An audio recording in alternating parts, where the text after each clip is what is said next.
한밤 뉴욕 증시를 수놓았던 뜨거운 종목과 인사이트를 확인해봅니다. 이항영의 월가이드 시작합니다. MTN 이항영 전문위원 모셨습니다. 안녕하십니까? 네, 안녕하세요. 네, 안녕하십니까?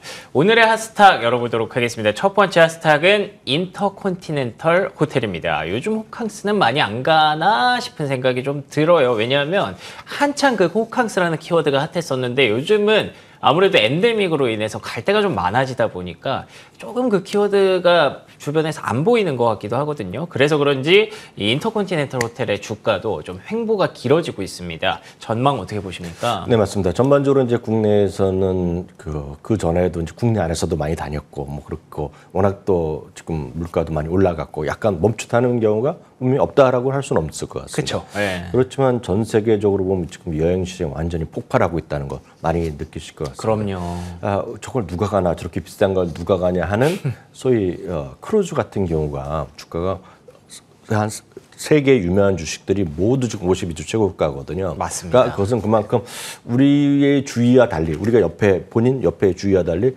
전 세계 사람들은 많이들 돌아다니고 있구나. 그리고 또 하나 이제 이유가 중국 사람이 예전만큼 안 오거든요, 지금은. 예. 그러니까 여러분 나가 보시면 명동에 나가 보면 중국 사람이 아니라 동남아 사람 많고, 미국, 유럽 이런 사람 많지만 중국 사람이 없거든요. 그것은 중국 사람들이 아직까지 단체 관광이 없어서 우리가 피부로 잘 못 느낄 뿐이다라고 저는 이해를 하고 있습니다. 오늘만 보더라도요, 11개 섹터가 오늘 뭐 약간 좀 반등했지만 여러분 느끼셨겠지만 기술적으로 약간 좀 재미없었거든요. 맞습니다. 오늘 상대적으로 좀 강했던 것이 이미소베이지가 강했고요. 산업재가 이렇게 강했습니다. 산업재는 다른 것도 있지만 항공사가 여기 들어가거든요. 산업재 섹터에 들어가기 때문에 그런 것도 좀 올라갔다라고 전반적으로 좀 이해하시면 좋을 것 같습니다. 예. 인터컨티넨털뿐만 아니라 오늘 보면 뭐 윌리조트라든가 이런 것들이 다 5, 6% 다 올라갔거든요. 그러니까 이런 것들이 호텔주가 좀 살아있다는 먼저 좀 말씀드리겠고요. 인터컨티넨탈 하면 몇 차례 말씀드렸다시피 우리가 이제 이름에 써있기 때문에 인터컨티넨탈 호텔을 생각하십니다. 그게 맞습니다. 그게 대표 회사의 브랜드가 되는데요. 미국 마찬가지 전 세계 호텔은 주요 브랜딩 홀딩 컴퍼니들이 있습니다. 그 그쵸. 안에 산하의 다양한 브랜드들이 되게 있습니다. 많죠. 우리나라에 네. 수많은 호텔 브랜드가 있지만 저게 진짜 주인인지 모르거든요. 한국에 있고 한국분이 와서 또 프랜차이즈인 경우도 있고 뭐 직영과 뭐 여러 가지 하는 방법이 있는데요. 지금 인터컨티넨탈은 여러분 보시다시피 수많은 브랜드를 갖고 있습니다. 여러분들이 잘 아시는 것이 역시 인터컨을 갖고 있겠고요. 예. 그 유명한 소위 할리데이 인 시리즈를 갖고 있는 게 바로 이겁니다. 그렇기 때문에 바로 그래서 전 세계에서 호텔 방수, 호텔 체인 수는 가장 많은 숫자를 갖고 있는 기업 중에 하나가 바로 인터컨 호텔 그룹이라고 보셔야 되겠습니다. 네. 글로벌로요. 전 세계적으로 호텔 수가 무려 6,179개입니다. 그러니까 호텔 수입니다. 방수가 아니고 호텔 수.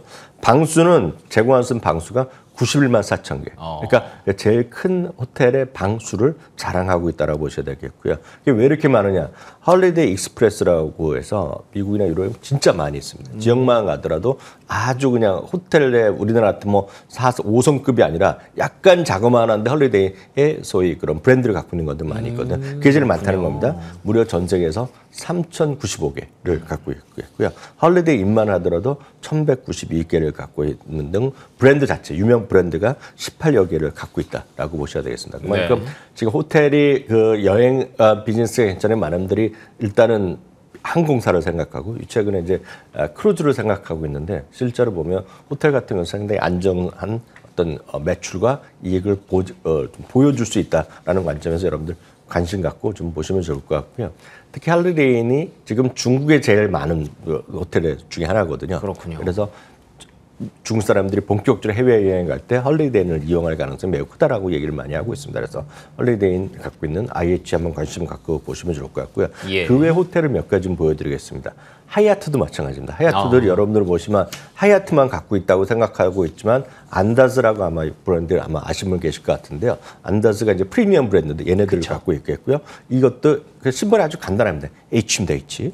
하이아트의 H를 갖고 있는 그런 주가도 한번 여러분 참고해 보시면 좋을 것 같고요. 또 하나는 우리나라에 익숙하지 않지만 우리나라에서 라마다라고 시리즈 은행 호텔이 있었던 거 아실 것 같고요. 또 해외에 가면 할리데이인뿐만 아니라 약간 경쟁이라고 얘기하는 거가 데이즈인이라는 시리즈들이 있습니다. 하얏트 소속인가요? 네, 그건 또 다른 회사입니다. 윈덤 호텔 앤 리조트라는 그룹 또 다루고 있거든요. 그렇군요. 그러니까 이런 수많은 우리가 알지 못하는 호텔도 많이 좀 상장돼 있고 이런 것들이 거의 그림 비슷하고 안정적인 흐름을 보고 있다라고 보셔야 되겠고요. 역시 이런 거 호텔 하나를 하기 약간 그러시면 제가 봤을 때 이 호텔을 직접 여러분들이 하이아트에 예를 들어서 하이아트 멤버십을 갖고 있는 분은 하이아트에 직접 들어서 예약하시겠지만 네. 대부분은 사이트 통해서 하시거든요. 네. 그게 바로 익스피디아랑 부킹홀딩스다라고 말씀드리겠습니다. 그래서 부킹홀딩스 이런 것들이 제가 봤을 때는 완전히 살아있는 주식이다. 그래서 오늘 다시 한번 부킹홀딩스까지 보여드립니다. 좋습니다. 항공주와 여행주가 강세를 보이는 이유가 있죠. 그런데 여행을 가려면 일단 숙소부터 잡아야 됩니다. 물론 누가 호텔을 가라고 생각하실 수도 있지만 호텔도 그만큼 많이 가고요. 그리고 말씀해 주신 대로 각 브랜드가 중저가 브랜드를 다 갖고 있기 때문에 그런 수혜까지 계산을 한다면 호텔 관련주 관심 있게 봐야 될 때가 맞는 것 같습니다. 자, 두 번째 하스탁 넘어가겠습니다. 두 번째 하스탁은 인투잇입니다. 저평가 AI 수혜주를 찾으십니까? 금융 플랫폼 업체 인투잇의 주가가 느리지만 계속해서 꾸준히 올라오고 있습니다.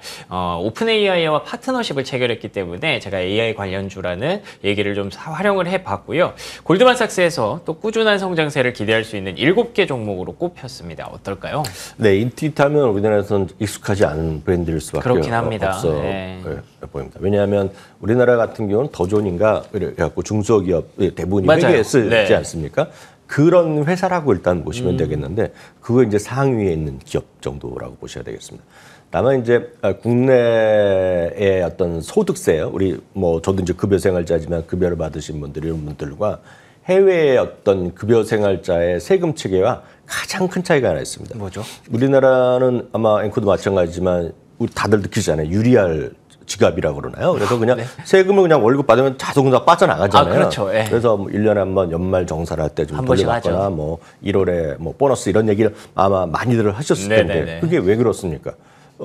급여를 주는 곳에서 그냥 원천 징수를 해버려서 그냥 주거든요. 그쵸. 그러다 보니 좀 많이 뛸 수도 있고 덜 뛸 수도 있고 그럼 나중에 자기의 개인적인 어떤 인적사항 네. 얘기하고 자기가 뭐 카드로 썼네 안 썼네 하면서 지금 돌려주거나 더 내는 거 아닙니까 지금? 그렇죠. 네. 그래서 우리나라는 개인분들이 물론 요즘은 연말정산에 약간 뭐 여러분 도움을 받지만 대부분은 아마 회사에서 다 회사 소속하신 분은 회사에서 다 처리해 주잖아요. 그러면서 알아서 지갑에 그 통장에 들어오는 거 아닙니까? 네네. 근데 이건 이제 우리나라 얘기고 선진국들은 그런 경우가 없다라고 보시면 될 것 같습니다. 선진국들은 모든 사람들이 개인적인 세무 보고를 다 하게 돼 있습니다. 그게 바로 하면서 뭐 5월에 한다, 4월에 한다 그런 얘기를 하는 겁니다. 미국 같은 경우에는 5월인가 뭐 제가 알고 있는데 뭐 해본 적이 없지만 하고 있습니다. 그런데 그거를 개인들이 예를 들어 우리나라 마찬가지 다 직접 들어가서 하려면 할 수 있죠. 예, 그렇죠. 그렇지만 복잡하죠. 예, 굳이 안 하죠. 그러면 우리나라도 뭐 할 때 보면 우리나라 요즘 네이버나 이런 데 보면 뭐 소득세 뭐 그 연말 종합소득세 할 때 뭐 조금 더 세금 반면할 수 있는 뭐 있다 뭐 하는 거 아닙니까? 그런 걸 똑같이 하는 거가 터보텍스라는 브랜드가 있습니다. 그러니까 터보텍스 하면 미국이나 뭐 유럽, 캐나다에 있는 사람은 모를 수가 없습니다. 그렇구나. 누구나 다 아는 회사입니다. 마치 여러분들이 우리나라가 그 예를 들어서 SK 주유소를 알다시피 예. 다 아는 거라고 보시면 될 것 같습니다. 그러니까 그거에 매년 할 때마다 소프트웨어, 예를 들어 다운로드 하죠. 요즘 다운로드해서 팔 수도 있고 아니면 그거를 갖고 좀 저렴하게 할 수도 있고 아니 무료 버전도 분명히 있지만 무료 버전 약간 어렵죠. 그래서 유료 버전도 있고 매년 할 수도 있고 플러스 뭘 하냐면 중소기업들 회계 시스템을 다 이들이 장악을 하고 있습니다. 이게 한 두 개 회사가 있는데요. 그 중에 하나가 터보텍스다라고 보시면 되겠습니다. 그렇군요. 그래서 이 회사는 엄청 중요한 회사고 생각보다 훨씬 큰 회사라는 걸 좀 길게 말씀드렸다라고 말씀드리겠고요. 예. 그리고 이 회사는 안정적인 고객을 갖고 있기 때문에 압도적으로 퀄리티가 좋은 회사입니다. 그래서 투하 자본 대비 이익률도 좋게 나오고 소위 프리 캐시 플로우라고 그래서 순현금으로 마진도 좋게 나오고 포춘 100위 안에 들은 기업이다. 그렇군요. 진짜 좋은 회사라고 보셔야 되겠고요. 이게 고객이 한번 들어가면 빠져나가기 어렵습니다. 왜냐하면 자기 인적 사항 같은 건 다 넣어놨거든요. 네. 여기서 그걸 매년 그냥 여기서 들어가서 하는 그냥 겁니다. 하는 거죠. 네, 하는 맞아요. 거죠. 그래서 이게 바로 고객 수에 얼마나 안정적이 늘어나고 있냐를 보시면 되겠고요. 미국 지점은 보면 지금 1,000만 명의 고객을 갖고 있다. 그러네요. 그러니까 보시면 돼요. 1억 명이요? 죄송합니다. 그러니까 고객이 그만큼 비관을 갖고 있다라고 보셔야 되겠고요. 주가의 상승률을 보면 나스닥과 S&P하고 훨씬 상회하는 그런 수익률을 보여주고 있겠고요. 월가의 투자 의견도 올해 들어서도 계속 꾸준하게 상승한 게 대부분이었다라고 일단 이해하시면 되겠습니다. 역시나 꾸준함이 강점인 인투잇이었습니다. 보셨다시피 한번 들어가면 이 고객 이탈이 없다는 게 가장 큰 장점이라고 볼 수가 있겠죠. 인투잇에 대해서 AI 쪽으로는 또 어떻게 풀어갈지 앞으로도 관심 있게 지켜보도록 하겠습니다. 자, 세 번째 핫스탁 열어보겠습니다. 세 번째 핫스탁은 월마트입니다. 악재라고 할 만한 게 있나? 최근에 주가가 랠리를 거듭하면서 전고점 부근까지 왔습니다. 조금 지체는 되고 있습니다만 일단 제가 이런 제목을 단 게 경기 침체에 대한 전망도 좀 많이 개선이 된 것 같고요. 소매유통업체 안에서도 월마트가 차지하는 입지가 있기 때문에 기대감이 좀 이어지지 않을까라는 그런 생각인데 어떻게 보십니까? 한 3주 만에 다시 한번 월마트를 소개해드리고 있는데요. 상대적으로 코스트코는 약간 부진한데 월마트는 지금 사상 최고가 추이를 계속 보여주고 있는데 예, 맞습니다. 그만큼 월마트가 괄목성 할 만한 성장을 보이고 있다라고 보셔야 되겠는데요. 몇 가지 기반이 있어 보입니다. 여하튼 이게 월마트면 예전에 보면 상당히 뭔가 좀 올드한 그런 느낌? 물론 엄청 큰 회사인 거 분명하지만 디지털 시대에 뭔가 좀 약간 뒤처진 느낌, 그런 느낌을 있었거든요. 예. 그렇지만 팬데믹을 지나면서 적극적으로 이들이 뭘 했냐면 소위 이커머스로 간 겁니다. 그래서 이제는 미국에서 월가에서 새로운 시각이, 새로운 평가를 해야 된다. 월마트가 소위 리테일 쪽에 거대 어떤 테크 기업으로 가는 거다라는 얘기를 하는 거죠. 그러면서 이커머스의 매출 비중이 2020년에 그러니까 팬데믹 그 첫 해입니다. 7.1%로 그때도 많이 늘어났다고 얘기했는데 2023년 올해 현재요. 지난 분기에 보면 12.7%까지 늘어났고요. 거의 2배 됐네요. 네, 그렇죠. 올해 매출만 규모만 보면 2020년 이후, 그러니까 팬데믹 첫 해도 많이 꽤 늘어났는데 그때 이후 지금 올해 122%가 늘어날 것으로 좀 전망될 정도로 상당히 지금 매출 규모도 많이 늘어났다라고 보셔야 되겠습니다. 그러니까 온라인 매출이 이제 말씀드렸다시피 그렇게 늘어났고 2023년에는 전체적으로 보면 매출 규모도 상당히 늘어났다라고 보셔야 되겠고요. 다만 이제 작년에 어려웠습니다. 왜냐하면 재작년부터 이제 별로 기억도 못하시지만 재작년 겨울 작년 초에 계속 여러분 들으셨던 것이 공급망 이슈였습니다. 공급이 안 돼갖고 재작년 말부터 주문했던 것이 물건을 못 받았습니다. 그래서 그때 아마 기억하시면 계시겠지만 자동차 같은 경우 주문하면 6개월 정도 기다리고 그랬죠. 국내에서도 자동차가 안 나왔던 거 아마 이제 겨우 해소가 되고 있는 기아 자동차 K8을요. 제가 그때 분명히 기억하는데 하이브리드형을 2년까지 기다린다는 얘기를 들었었거든요. 지금 웬만하면 그만 사실 거로 얼마 안 기다리는 거 제가 지인도 이번에 샀거든요. 그러니까 딱 그런 느낌이라고 보셔야 되겠는데요. 그래갖고 작년에 이들이 주식가 엄청 떨어진 적이 있습니다. 작년에 2차례 정도 떨어졌는데요. 왜냐하면 재작년 겨울에 들어와야 될 겨울용 옷이 작년 봄에 들어온 겁니다. 문제가 있죠. 네, 그러다 보니 재고는 쌓이고 옷은 막팔았고 그래서 작년에 가격을 내리면서 마진이 뚝 떨어지면서 계속 한 2차례 최근에 한 2분기 정도는 항상 이 회사가 이슈가 되는 것이 재고였습니다. 재고.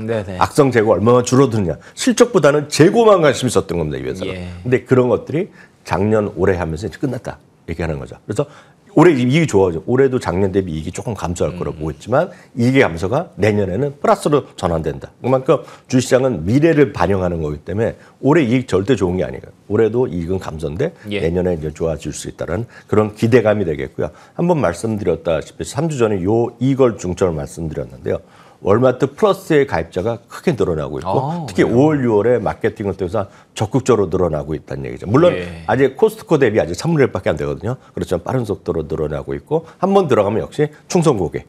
여기도 똑같이 휘발유도 하고 주유소도 하고 있고 그래서 똑같이 페라마운트 플러스라는 또 영상도 갖고 있고 그래서 이런 것들이 여하튼 아마존 대비 3분의 1 숫자인데요. 상당히 이것도 늘어날 추세라는 것도 일단 관심이 있겠고요. 그러다 보니 5월 이후만 하더라도 최소 11곳이 목표 주가를 상향시키고 있고 결론적으로 말씀드리면 유통업의 IT, 빅테크로 진출할 가능성에 대해서 관심 있는 사람들이 있다라는 점 이해하시면 조금 더 스타디해 보시면 좋을 것 같습니다. 알겠습니다. 주가가 이렇게까지 올라오는 분명한 배경이 있었던 것 같습니다. 월마트에 대해서 앞으로 더 주목해야 할 이유까지 짚어주셨습니다. 자, 그러면 오늘의 인사이트 확인해 보도록 하겠습니다. 오늘의 인사이트는 어떤 내용이 준비되어 있을까요? 오늘의 인사이트 열어보죠. JP모건이 선정한 7월의 투자 욕망 주식 10선 10가지 굉장히 궁금한데요. 네, 그 모든 증권사들이 이제 연간으로 보면 연간도 하고 뭐 반기, 상반기, 하반기, 그리고 분기, 뭐 월간 이렇게 유망 종목을 발표하는 경우가 있습니다. 특히 어떤 증권사는 그들의 표현을 보면 강력 매수에 콘빅션 바이도 넣고 여러 가지 하고 있는데요. JP모도 비슷한 분위기를 갖고 있습니다. 이 중에서 한 10개 종목을 추린 것을 이제 발표를 했는데요. 이 중에서 여러분들이 이제 표를 한번 보시면 좋을 것 같고요. 관심 있게 여러분들이 익숙한 걸 보여드리면 첫 번째 도미노 피자입니다. 그러니까 도미노 피자도 전체적으로 보면 좀 살아날 수 있다라는 그런 기대감이 있는 거죠. 최근에 실적할 때마다 실적이 안 좋을 때도 있고 좋을 때 있었습니다. 안 좋을 때 보면 갭 하락하고 지난 분기에는 상당히 갭 상승도 있었는데 꾸준하게 지금 실적이 2023년 하반기에 좀 회복될 수 있다라는 기대감을 좀 받고 있다라고 보셔야 되겠고요. 최근에 스티펠도 지금 투자 의견을 중립에서 매수를 올렸습니다. 네. 로이반트 사이언스라는 제약사는 저도 익숙하지 않았는데 좀 조사를 하다 보니 사람들은 제약업계 테슬라를 얘기할 정도로 상당한 이제 기술력을 인정받고 있고요. 국내도 분명 들어가 있겠고요. 항상 이 회사는 최근 현재도 피인수설이 상당히 많다. 그런 만큼 대형 제약사가 노리는 그런 타겟인데 어찌됐건 이번에 7월에 관심주를 올려놨다라고 보셔야 되겠고요. 그 외에는 이제 달러 제너럴 같은 경우는 주가가 워낙 많이 떨어졌거든요. 그렇지 뭐 워낙 많이 떨어진 거에 비한 거면서 좀 저평가형을 심하다 얘기하면서 이 달러 제너럴도 7월에 관심주를 올려놨고 있겠고요. 역시 인공지능과 관련해서는 역시 대표주자 마이크로소프트 그리고 최근에 아마존 프라임 데이가 이번 오늘 내일 해갖고 계속 진행되거든요. 이번째. 그래서 아마존에 대한 관심도 좀 있다라고 이해하시면 되겠습니다. 알겠습니다. 투자 유망 주식 10선 여러분이 관심 있어 하시는 AI 관련주도 분명히 있었고요. 실적 개선주 그리고 저평가 기대주 그리고 또 제약업계 테슬라까지 관심 있는 종목들 한번 스터디해 보시면 좋을 것 같습니다. 지금까지 이항영 MTN 전문위원과 함께했습니다. 오늘도 좋은 말씀 고맙습니다.